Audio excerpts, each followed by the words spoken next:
Ziyanda Gwala is the last born of 3 daughters. I grew up with both of my parents. However, they weren't married, so I used to stay with my granny and my nanny. In primary, I attended Holy Childhood Convent School. It was a private Catholic school in Ishawi.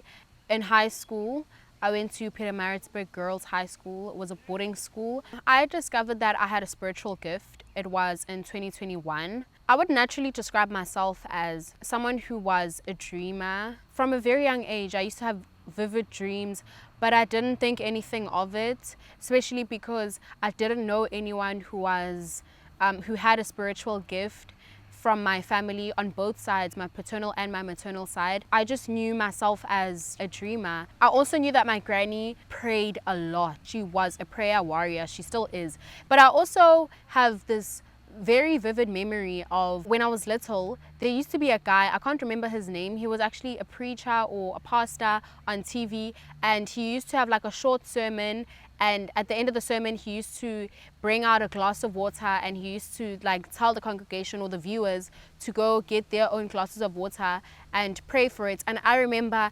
every morning I would be there with my glass of water and I would be praying for it, and afterwards I would drink from the glass and then I would let everyone else drink. Primary school, I was an okay kid. The same goes for high school. Even in high school, I did start having like prophetic dreams. It would just happen here and there. It wasn't a thing of every month now I'm having a prophetic dream. In high school, I also went through like a journey of just being a staunch Christian, but I was just like so fixated on Christianity, and I was saved and sanctified, and you could not tell me anything about any other religion.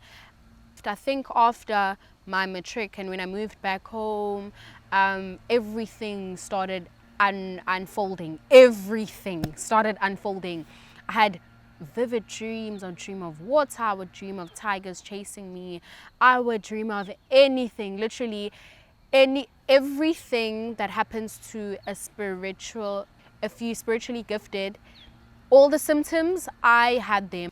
There were a lot of trial and errors in this journey of mine because it was none like any other.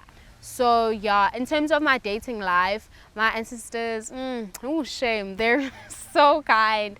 They're so nice to me. They will literally show me if I'm interested in a person.